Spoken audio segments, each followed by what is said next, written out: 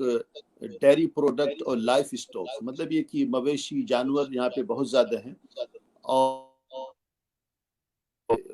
Import export کا یہاں سے سلسلہ ہے، تو یہ مسلم ممالک کے اندر یہاں پہ زیادہ جاتا ہے، یا اگر غیر مسلم ملکوں کے اندر بھی جاتا ہے تو چونکہ حلال کی بہت زیادہ ڈیمانڈ ہوتی ہے، چاہے وہ ڈیری پروڈکٹ ہوں یعنی کہ دودھ دہی، یعنی کہ دودھ سے بنی ہوئی جو مصنوعات ہوتی ہیں، منتجات ہوتی ہیں، یا اسی طریقے سے گوشت وغیرہ، تو گورنمنٹ کو یہ پتہ ہے کہ اس کو مسلم ممالک سے بہت زیادہ اس کا تعلق ہے، اور بزنس تجارتی اعتبار سے ان کے ساتھ میں بہت تعلق ہے، تو کیونکہ ہم لوگ ان کو سروس پرووائڈ کرتے ہیں، اور وہ جانتے ہیں کہ مسلمانوں کا وجود یہاں پہ یہاں کی اکانومی کے لیے، یہاں کی معاشیات کے لیے بہت ہی اہم ہے، تو ویسے بھی گورنمنٹ کا سے کافی پہلے سے تعلق رہا ہے۔ اور دوسری چیز یہ کہ یہاں پہ جو نیوزی لینڈ ہے یہ دنیا کے اندر ایک بہت ہی مختلف ملک ہے، اور اس کی بہت ہی انڈیپینڈنٹ پالیسی ہوتی ہے۔ یہ ایسا نہیں ہے کہ جو یورپ کے اندر جو لوگ کہتے ہیں، یا جو آسٹریلیا نے کہہ دیا یا امریکہ نے کہہ دیا تو اس کو مطلب یہ کہ بلا کسی تحقیق و تفتیش کے انہوں نے ایسے ہی لے لیا، بلکہ ورلڈ پیمانے پہ نیوزی لینڈ کی اپنی خود ایک شناخت ہے، اور وہ اس کی جو پالیسی ہوتی ہے بہت ہی اس کے اندر توازن ہوتا ہے، بیلنس ہوتا ہے، اور اگر آپ ورلڈ پیمانے پہ اگر آپ نیوزی لینڈ کی پالیسی کو آپ دیکھیں تو آپ کو پتہ چلے گا کہ اس کے اندر بہت ہی زیادہ اعتدال ہے، اور نیوزی لینڈ کا جو سب سے اہم کردار ہے کہ یہاں کے جتنے بھی باشندے ہیں، اور وہ جس طبقے سے بھی تعلق رکھتے ہیں، جس مذہب سے بھی تعلق رکھتے ہیں، ان کو حق ہے کہ اس ملک میں آنے کے بعد وہ اپنے مذہب کے مطابق وہ زندگی گزارے، اور جو بھی ان کا رکھ رکھاؤ ہے، جو بھی ان کا ٹریڈیشن ہے، جو بھی ان کا طریقہ کار ہے، وہ اسی کے ساتھ رہتے ہوئے اپنی زندگی گزارے۔ دراصل یہاں کی گورنمنٹ اس چیز کو بڑھاوا دیتی ہے کہ آپ کا جو طرز زندگی ہے اور آپ کی جو ثقافت ہے، آپ کی جو زبان ہے، آپ اس کو باقی رکھیں، کیونکہ یہ ساری چیزیں نیوزی لینڈ کو رچ بناتی ہیں، یہ نیوزی لینڈ کو مزید دھنی بناتی ہیں، تو یہاں کے لوگ بڑے ہی اوپن مائنڈیڈ ہیں، اور ان چیزوں کو وہ بہت ہی مثبت انداز میں لیتے ہیں اور پوزیٹیو انداز میں اس کو سوچتے ہیں۔ تو غرض کی آپ نے جی بولیں۔ جی، میں یہ عرض کر رہا تھا آپ کی بات کے بیچ میں ایڈ کرتے ہوئے کہ گزشتہ بہت زمانے سے، بالخصوص 9/11 کے بعد پوری دنیا میں اسلامو فوبیا کا ایک بہت بڑا معاملہ شروع ہوا، اور پھر وہ ویسٹرن کنٹریز سے نکل کر ہمارے بھارت میں اور پڑوس کے ملک میں اور دیگر بہت سارے ممالک میں بھی اب اسلامو فوبک عناصر بہت مضبوطی کے ساتھ ابھر رہے ہیں۔ تو آپ نے جیسا کہ بہت ڈیٹیل میں ہمیں بتایا کہ نیوزی لینڈ میں وہاں کی گورنمنٹ بھی بہت کوآپریٹو ہے، اور وہاں ہر طریقے سے فریڈم ہے، کمیونٹیز کے اندر بھی بہت زیادہ اتحاد ہے، لیکن یہ جو اسلامو فوبیا ویسٹرن کنٹریز میں بھی ہے اور ہمارے یہاں بھی ہے، کہ یہ اسلامو فوبیا آپ کس نظر سے دیکھتے ہیں اس کو، اور اس کی وجہ کیا ہے؟ دیکھیے، یہ اسلامو فوبیا کی جو اصطلاح ہے، جو طرز ہے، اور یہ دراصل اسلام یہ کوئی ایک مذہب تو صرف ایک کوئی مذہب کا نام نہیں ہے، بلکہ اسلام ایک حضارت ہے، ایک سویلائزیشن ہے، اور اسلام ایک طرز زندگی ہے۔ تو یہ دنیا کی جو دوسری قومیں ہیں اسلام کو اپنے لیے ایک چیلنج سمجھتی ہیں، اور اسلامی طرز زندگی کو اپنے لیے ایک خطرہ سمجھتی ہیں، اور اس سے پہلے جو اسلامی تمدن تھا اور ماضی قریب کے اندر جو خلافت تھی، اور اس سے پہلے مسلمانوں نے یورپ کے اوپر جو حکمرانی کی یا ہندوستان کے اندر حکمرانی کی، تو ایک لمبی اس کی تاریخ ہے، تو لوگوں کے دماغ میں وہ ساری چیزیں ہیں، اور تو جہاں پر اسلام کی بات آتی ہے تو دوسرے تمام طبقات کے لوگ، دوسرے تمام کلچر کے لوگ وہ اکٹھا ہو جاتے ہیں۔ تو اس کی جو سب سے بڑی وجہ یہ ہے کیونکہ اسلام کا اپنا خود ایک